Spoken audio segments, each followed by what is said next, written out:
Hommage de l'Afrique du Sud à son capitaine Senzo Meyiwa, assassiné dimanche dernier. C'était hier au stade de Johannesburg en présence de milliers de fans.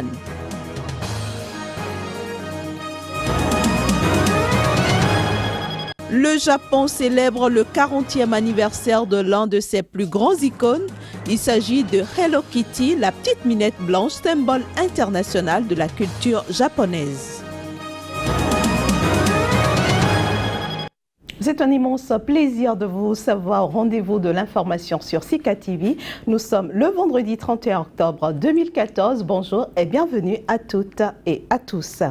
Démarrons cette édition par le Burkina Faso où le président Blaise Compaoré refuse de démissionner malgré les sanglantes manifestations contre son régime. Assemblée nationale incendiée, télévision publique prise d'assaut, violence en province, appel à la démission du président de la République. Le Burkina s'est enflammé jeudi et cette crise a provoqué l'intervention des militaires. Les troubles ont fait une trentaine de morts et plus de 100 blessés, a indiqué l'opposition burkinabé, sans préciser si ce bilan était national ou s'il ne concernait que Ouagadougou, la capitale.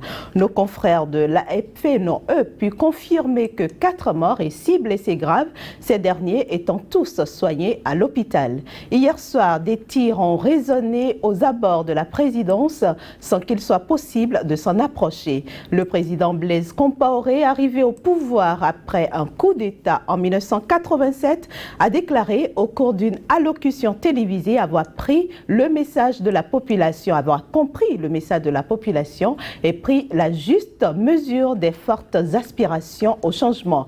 Il n'a toutefois pas évoqué une éventuelle démission, se disant disponible pour ouvrir des pourparlers pour une période de transition, période à l'issue de laquelle il transmettra le pouvoir au président démocratiquement élu. Il faut dire que le chef d'état-major des armées burkinabé, Nabéré Honoré Traoré, dans un communiqué lu par un officier, a annoncé la création d'un organe de transition chargé des pouvoirs exécutifs et législatifs. L'objectif de ce dernier est un retour à l'ordre constitutionnel dans un délai de 12 mois. On suit ici un extrait de ce communiqué. Vu la détérioration très grave de la situation nationale, vu l'état de dysfonctionnement dans lequel se trouvent les institutions de la République, vu la nécessité de préserver le pays de tout chaos et de garantir l'unité et la cohésion nationale, et considérant les concertations en cours avec les personnes ressources, le chef d'état-major général des armées du Burkina Faso porte à la connaissance du peuple, de l'opinion nationale et internationale, les dispositions suivantes. L'Assemblée nationale est dissoute, le gouvernement est dissous. Un organe transitoire sera mis en place en concertation avec toutes les forces vives de la nation en vue de préparer les conditions pour le retour à l'ordre constitutionnel normal dans un délai de 12 mois au plus tard. Un couvre-feu est instauré sur l'ensemble du territoire national pour compter de ce jour de 19h à 6h afin de préserver la sécurité des personnes et des biens. Le chef d'état-major général des armées présente ses condoléances aux familles des victimes et lance un appel au calme et à la retenue à l'ensemble des populations des villes et campagnes de Burkina Faso et les invite à vaquer à leurs occupations dans le calme et la sérénité. Les locaux des institutions dont le siège du Parlement et la mairie de Bobo-Dioulasso ainsi que des résidences de ministres saccagées. Que de dégâts enregistrés dans la journée d'hier au Burkina Faso. À la base, un projet de modification de la Constitution en vue de maintenir au pouvoir le président Blaise Compaoré. Retour sur les images. Que le peuple se déchaîne, c'est ce qui se passe. On a tout fait pour que cela n'arrive pas, mais ils n'ont pas compris. Victoire au peuple, victoire au peuple. C'est le peuple du Burkina Faso qui est sorti. Je pense qu'en ce moment solennel, le président Compaoré doit faire comme le président Maurice Yamego. Il doit démissionner. Le gouvernement de Luc Adolphe doit démissionner. L'ensemble des députés du CDP doivent démissionner. Aujourd'hui, c'est un jour. Et c'est pour ça que j'ai baptisé ça le printemps noir.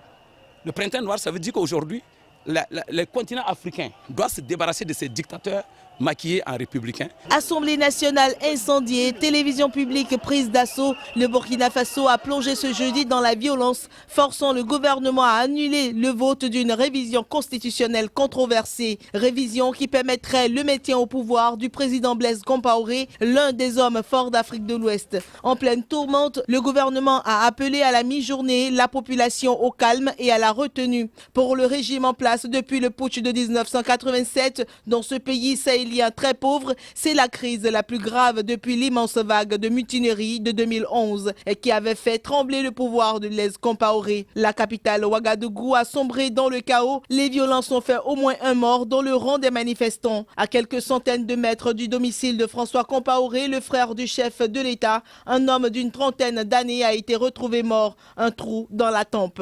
Les manifestants, des jeunes extrêmement remontés, criaient à tue-tête « Libérez Koziam », le nom du palais présidentiel. Et plusieurs centaines de personnes sont entrées dans les locaux de la radiodiffusion télévision du Burkina Faso où ils ont pillé le matériel, caméras incluses, et cassé des voitures.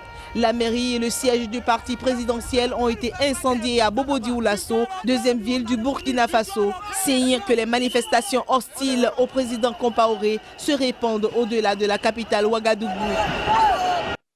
Et voilà, après le Burkina Faso, nous allons nous rendre en Zambie. Après la mort du président Michael Sata mardi dernier, c'est son vice-président Guy Scott qui a été nommé pour assurer son intérim.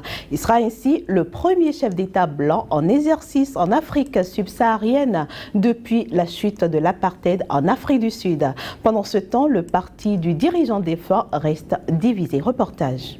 L'intérim jusqu'à l'élection présidentielle anticipée qui doit se tenir d'ici fin janvier sera assuré par le vice-président Guy Scott d'origine britannique. Il devient ainsi le premier chef d'État blanc aux affaires en Afrique subsaharienne depuis la chute de l'apartheid en 1994. Il ne pourra pas se présenter à la présidentielle selon la Constitution car ses parents n'étaient pas zambiens. Provision de la Constitution de la République, les élections présidentielles doivent avoir lieu sous 90 jours. Dans l'intérim, selon la Constitution de la République, je suis désormais président de Zambie, avec un mandat pour superviser le processus. Je vous fais la promesse solennelle de faire ça en accord total avec les provisions de notre Constitution et les lois zambiennes. Je souhaiterais rassurer la nation. La police va rester vigilante et va maintenir notre précieuse paix. Ils ne vont pas hésiter à appliquer la loi sans crainte ni favoritisme.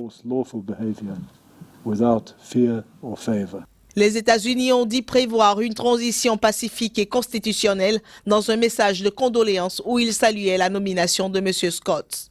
Surnommé le roi Cobra, connu pour son punch et son franc-parler, Michael Sata a succombé à Londres à la maladie qui le tenait largement à l'écart de la scène publique.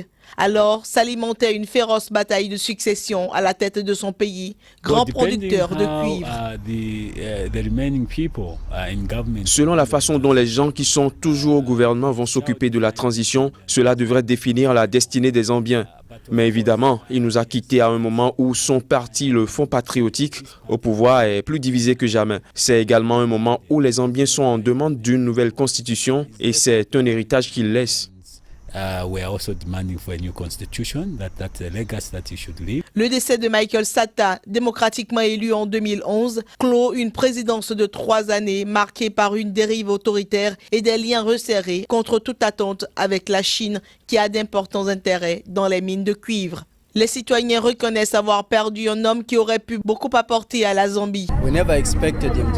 C'était un grand homme. On ne s'attendait pas à ce qu'il meure si subitement. Il était censé terminer sa mandature.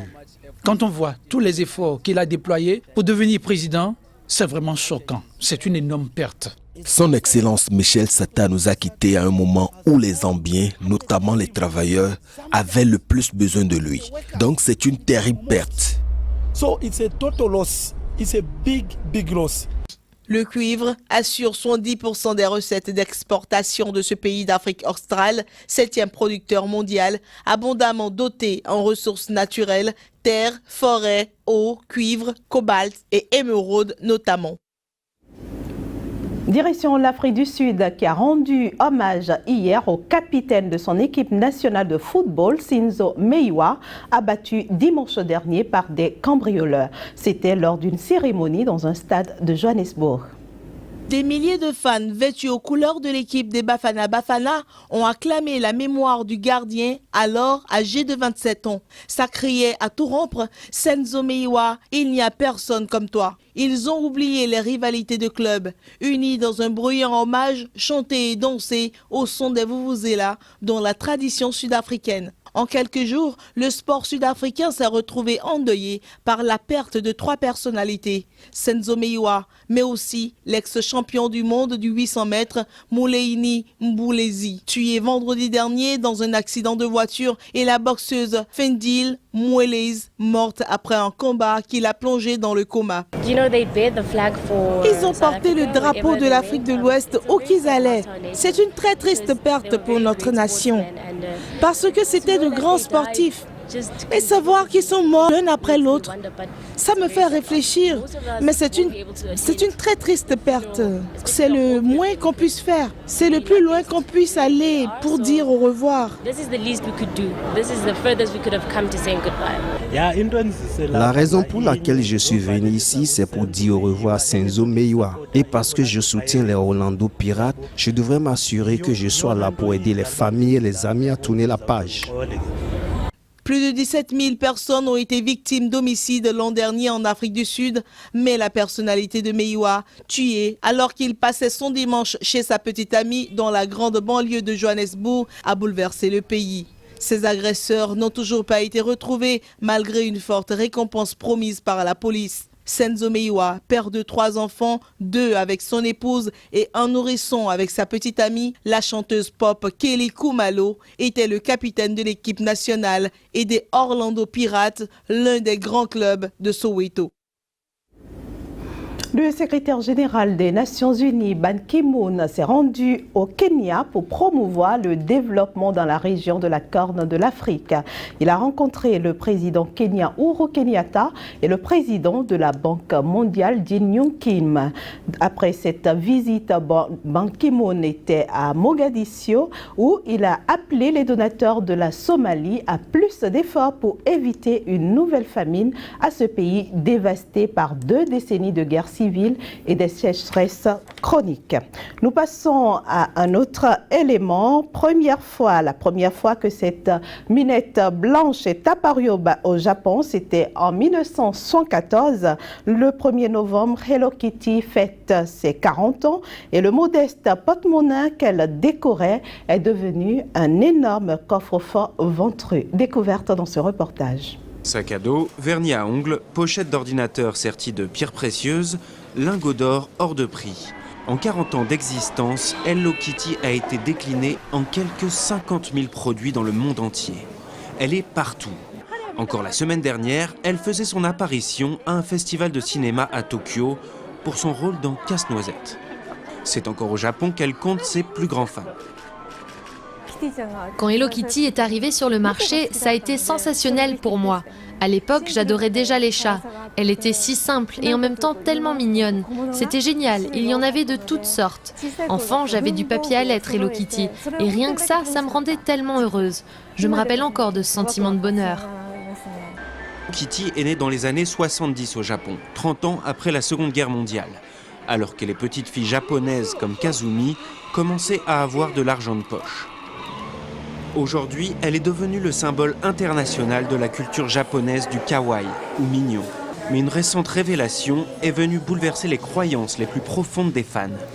La société Sanrio, qui commercialise la licence du personnage culte, a annoncé avec fracas qu'il ne s'agissait pas d'un chat, mais d'une petite fille anglaise.